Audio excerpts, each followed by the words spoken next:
Welcome back to another console collector video. Time for part 12. Up next is the hugely successful Game Boy Color from 1998. Its original retail price was $89 US. Adjusted for inflation, that would be $138 today. The Game Boy Color is a handheld game console manufactured by Nintendo, which was released in November 1998. It is the successor to the Game Boy and Game Boy Pocket. It was very similar to the design of the Game Boy Pocket, but this time featured a full color screen opposed to the previous colorless screen seen on the original Game Boy and the Game Boy Pocket. The Game Boy Color came in a number of various colors. It used the same cartridge-based media as the original Game Boy, but later on, Nintendo released updated line of cartridges specifically for the Game Boy Color that offered full color games. They were only playable on the Game Boy Color and not the original Game Boy Pocket or Game Boy. The Game Boy Color was very successful in sales and is contributed to part by the popularity of the Pokemon games that debuted on the original Game Boy but gained major popularity in 1998 with the Pokemania boom. The Game Boy Color has many great games such as Pokemon Crystal, Super Mario Bros. Deluxe, and Pokemon Pinball. The rarest game is Shantae, the best seller was Pokemon Gold and Silver, and the final game released was Harry Potter and the Chamber of Secrets. So, this is the Game Boy Color. This particular one is the special Pokemon version for Pokemon Yellow. There's your D-pad, your B and A, you start and select. Then there's your full color screen. Then you got your volume button here and your link port here. Power is now on and off here. This is the IR sensor. We're doing trading with Pokemon. Then you got your DC in power supply and then headphones. And these ran on 2 AA batteries, which had a great battery life as well. This is a Game Boy Color cartridge. This specifically is Pokemon Crystal for the Game Boy Color. See-through transparent cartridge. You basically take your cartridge, just like the other Game Boys, slide it in, turn it on, and you are ready to go. There's a variety of different cartridges for Game Boy Color, but they all mainly were clear. There were some just solid black ones. Like this Kirby Tilt and Tumble, it's see-through pink. And then Zelda, Oracle of Seasons. This was the most common Game Boy Color cartridge. A see-through kind of charcoal. As you can see Game Boy Color there. Here's just a normal Game Boy Color. This was teal, one of the main colors available for the Game Boy Color. And then there was also a special Pokemon limited edition to celebrate Pokemon Gold and Silver as well. So yeah, the Game Boy Color, really great system. It sold well. There are so many variants and colors. You could really have your own personalized color, essentially, that suited you the best. So that's the Game Boy Color from 1998. Next up is the Geo Pocket Color from 1999. Its original retail price was $69 US. Adjusted for inflation, that's $105 US. The Geo Pocket Color is a 16-bit colored handheld video game console manufactured by SNK.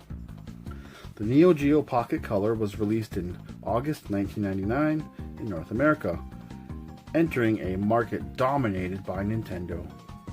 The Geo Pocket Color used small cartridges similar to the Game Boy Advance, which came out a few years later. The screen was full color but lacked a built-in backlight. The Geo Pocket Color was praised for its sleek, compact design and great joystick.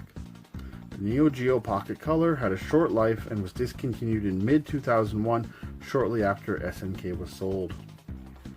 The system was home to great games like Metal Slug, and it even had a Sonic title.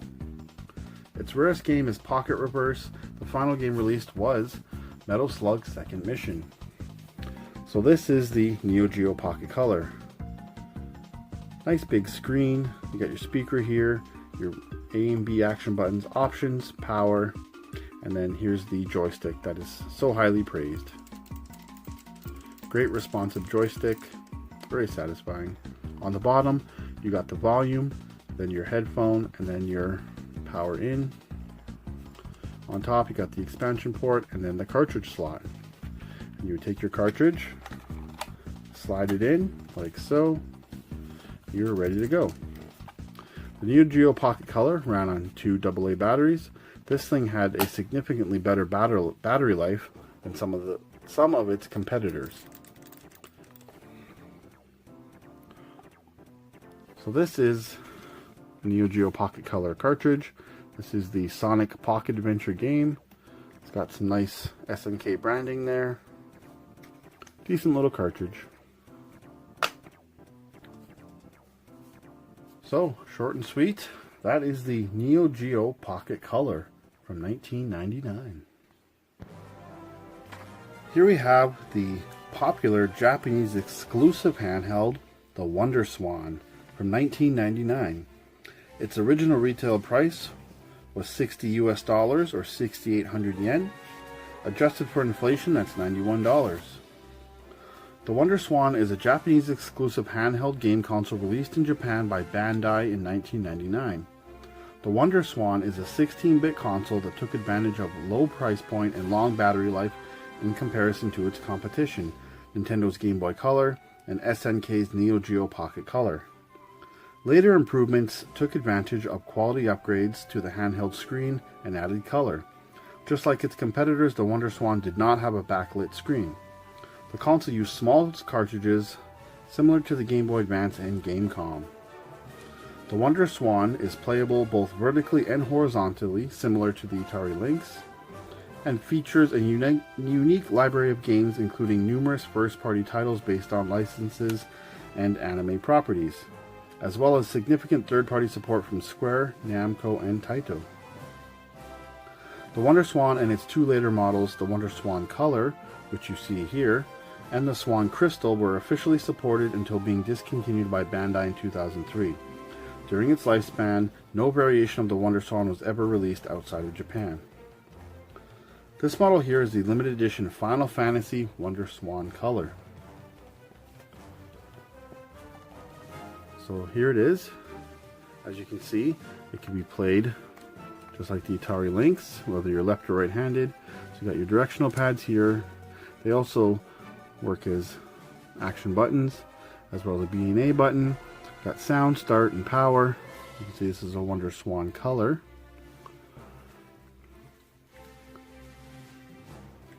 Right here is where the batteries would go in. It's kind of tricky to get open here. There you go. So it took a single AA battery, and it got quite the life out of the single AA battery. On the side here is an expansion port, and then here you have contrast. And then there's the Final Fantasy Special logo. Here is the cartridge it would use. Very unique Wonderswan cartridge. It would slide in the back like so the pins were covered. This was a very popular system in Japan, and it's an overall great system. It's definitely worth importing. So that is the Japanese exclusive handheld, the Wonderswan Color.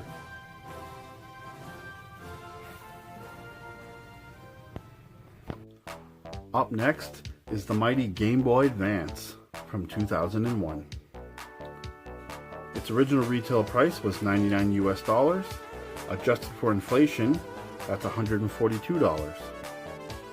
The Game Boy Advance, also known as the GBA, was a 32-bit handheld video game console developed, manufactured, and marketed by Nintendo as the successor to the Game Boy Color. It was released in North America in June 2001.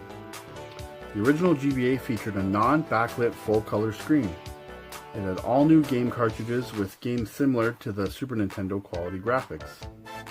The GBA had a number of accessories, including the ill-fated e-reader that allowed you to scan in games via cards and the most successful accessory, the Game Boy Advance to GameCube cable. With that cable, you could connect your Game Boy Advance to the GameCube, and the GBA would act like a second controller and interact with the GameCube in many unique ways. So this is the original Game Boy Advance. They came in a number of colors. This is the more uncommon pink version. So here you got your D-pad, your start select, your B&A, your speaker. You got two shoulder buttons. You got the link expansion port there, cartridge slot. On the bottom you got your on-off switch, your headphones, and your volume. On the back is the battery compartment. Took two AA batteries, and it got fairly decent battery life. This little device here is the e-reader. So essentially you would pop this into your Game Boy Advance, it'd connect through the cartridge port and the expansion port there, and you'd scan in cards along the top here. Big and bulky, and a failed add-on to the Game Boy Advance. Flash forward to February 2003, and Nintendo released the Game Boy Advance SP. The GBA SP was an upgraded version of the Game Boy Advance. The GBA SP featured a front-lit screen and a rechargeable battery. The first time a Nintendo had released a handheld system with a built-in light and a rechargeable battery in North America. It also had a complete overhaul in its design with a folding clamshell design. Later models of the GBA SP were upgraded with a backlit screen, which were much brighter and more clear. Both the original GBA and the GBA SP were backwards compatible with all Game Boy and Game Boy Color games. So this here is the first Game Boy Advance SP. Clamshell design, rechargeable battery. So you got shoulder buttons up here, you got charge port here and expansion port. On the side, you got the on-off, and then the volume. You got your D-pad, your A and B button, start, select, speaker, and a screen brightness. So you can see here, you can turn it on or off. So that is the Game Boy Advance SP001. Now this is this is a Game Boy Advance with the brighter 101 screen. Exact same design and everything, but in comparison, you can tell the silver is back or front lit, and the one on the right, the blue one, is front lit. So maybe kind of hard to see, but this way you can tell just how much different the screen brightness is. And this, instead of going on and off, the blue one, you can actually make it brighter.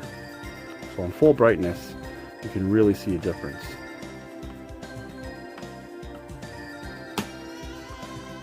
So this is definitely the way to go for a Game Boy Advance SP. Now really quickly, the Game Boy Advances have seen some modding in the community lately, and this is a modified Game Boy Advance with the Game Boy Advance SP brighter backlit screen. So it actually has a backlit screen now. For me personally, this is the best way to play Game Boy Advance games because I really like the form factor. And now with the backlit screen, it's just overall better. This one too, it's more uncomfortable, I would say, because your hands are cramped together, kind of like this. So yeah, I really like the form factor here.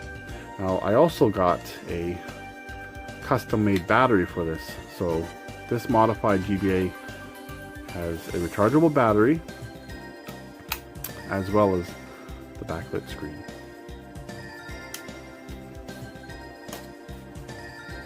Alright, one final revision of the GBA was brought to market in September 2005.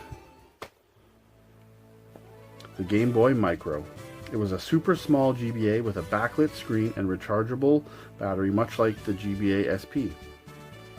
The Micro was criticized for its very small form factor and its inability to be backwards compatible with Game Boy and Game Boy Color games.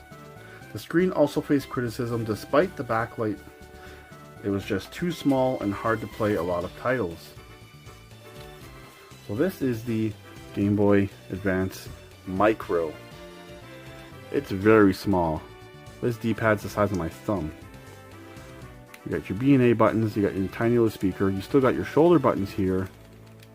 And now this is the charge port. Start and select there. Got your power here and a headphone jack. So yeah, it's got the bright backlit GBA SP101 screen, which is wonderful, but it really truly is very small. Compared to the Game Boy Advance SP, it's very small, and to the original Game Boy Advance, it's almost the size of the screen alone. I guess it was a great idea, it just didn't do too well, unfortunately. The GBA had a number of great ports and original titles on the Game Boy Advance, including Super Mario Bros. 1, 2, 3, and Super Mario World, and even Yoshi's Island. A Link to the Past from Zelda on the Super Nintendo also made its way to the GBA, as well as a handful of Pokemon games. The rarest GBA game is Ninja 5-0, the bestseller was Pokemon Ruby and Sapphire, and the last game released was Samurai Deeper Kaio. So let's take a look at the cartridges to wrap up. They came in a number of colors. For instance, this Pokemon Sapphire is a clear blue housing. And then you had great stuff like Castlevania Aria of Sorrow and a really awesome platformer, Disney's Magical Quest 3 starring Mickey and Donald. Very small cartridges. With these little cartridges tucked into the micro, you really had a lot of game packed into the palm of your hand. Alright, that's going to wrap up the mighty Game Boy Advance.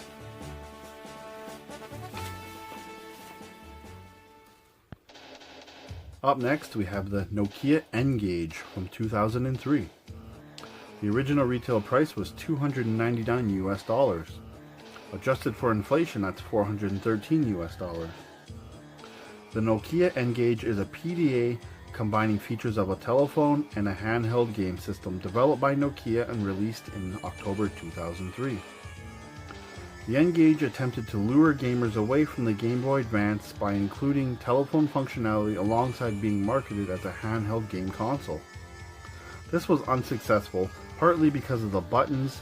They were designed for a telephone and were not well suited for gaming, and the original Ngage was described as resembling a taco, which led to its mocking nickname Taco Phone.